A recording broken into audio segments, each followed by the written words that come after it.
Assalamualaikum warahmatullahi wabarakatuh. Perkenalkan, nama saya Bella Chandra Saputri. NIM saya 190600016,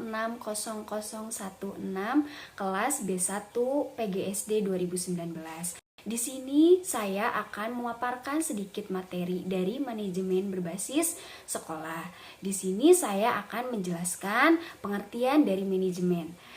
Manajemen adalah proses perencanaan, perorganisasian, pengarahan, dan pengawasan usaha-usaha para anggota organisasi dan penggunaan sumber daya organisasi lainnya agar mencapai tujuan yang telah ditetapkan.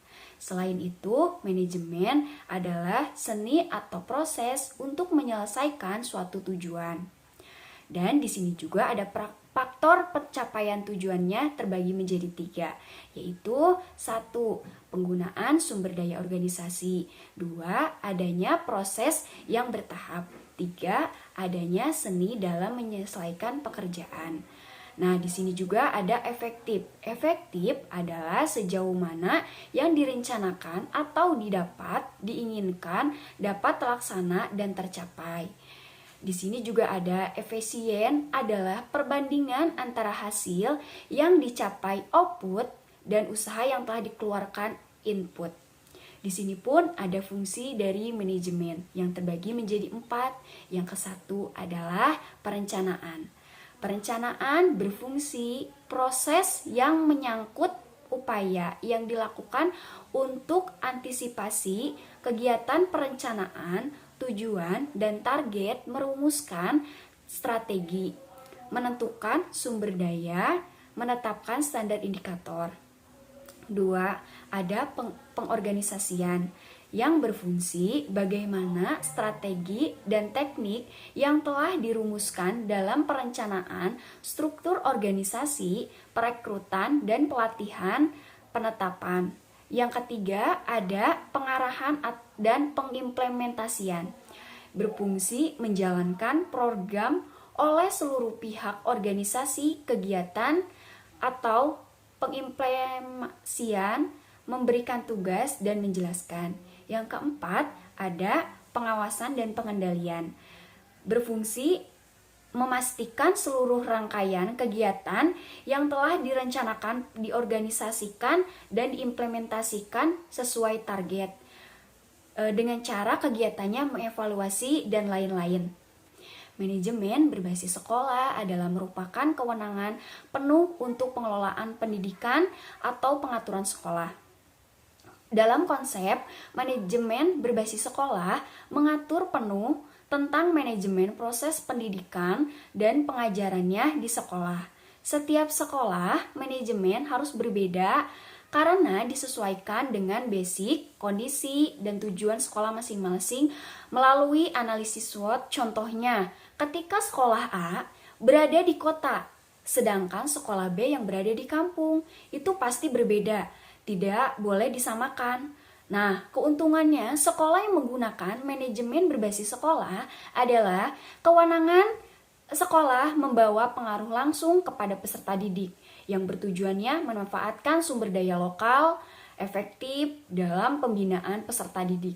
Selain itu, ada faktor yang diperhatikan adalah kewajiban sosial, kebijakan, dan prioritas pemerintahan.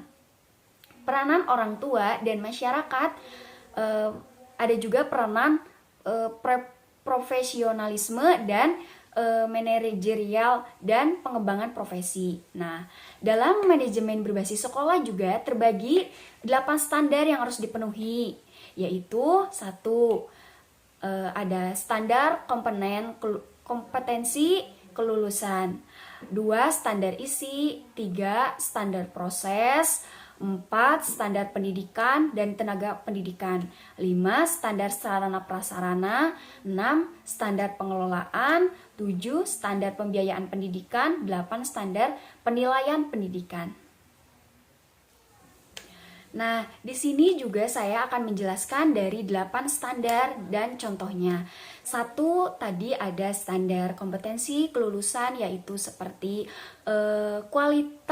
kualifikasi kemampuan lulusan yang mencakup sikap, pengetahuan, dan keterampilan peserta didik yang harus dipenuhi atau dicapai dari suatu pendidikan dan jenjang pendidikan dasar dan menengah. 2. Standar isi adalah ruang lingkup, materi atau tingkat kompetensi yang dituangkan dalam kriteria tentang kompetensi, tamatan, kompetensi, bahan kajian, kompetensi, mata pelajaran, dan silabus pembelajaran yang dipenuhi oleh peserta didik pada jenjang jenis pendidikan tertentu. Ketiga, ada standar proses yang berkaitan dengan beberapa komponen, yaitu perencanaan proses pembelajaran, pelaksanaan proses pembelajaran, penilaian hasil pembelajaran, dan pengawasan proses pembelajaran. Yang keempat, ada pendidikan dan tenaga kependidikan, adalah kriteria profesional yang harus dipenuhi oleh seorang pendidik dan tenaga pendidikan baik prajabatan maupun dalam masa jabatan. Yang keempat, ada standar sarana dan prasarana, yaitu seperti ruang kelas, ruang pemimpin satuan pendidikan, ruang peserta didik, ruang tata usaha, ruang perpustakaan, ruang laboratorium, ruang parkiran, masjid, dan tempat lainnya yang ada di sekitar sekolah. Yang keenam, ada standar pengelolaan. Ada 6 hal yang harus ada di dalam standar pengelolaan, yaitu ada perencanaan program, pelaksanaan program, pengawasan dan evaluasi program, kepemimpinan sekolah, sistem informasi manajemen, dan penilaian khusus. Badan yang berhak menilai atau memantau pengelolaan adalah Badan Standarisasi Nasional Pendidikan. Yang 7, ada standar pembiayaan, yaitu dana pendidikan selain gaji pendidik dan biaya pendidikan kedinasan dialokasikan minimal 20% dari APBN. Nah, dana ini juga dipakai untuk kebutuhan di sekolah. Nah, yang terakhir ada standar penilaian pendidikan adalah standar nasional pendidikan, yaitu berkaitan dengan mekanisme, prosedur, dan instrumen penilaian hasil belajar di peserta didik. Nah, sekian video yang dapat saya sampaikan, semoga bermanfaat. Mohon maaf bila ada kesalahan. Assalamualaikum warahmatullahi wabarakatuh.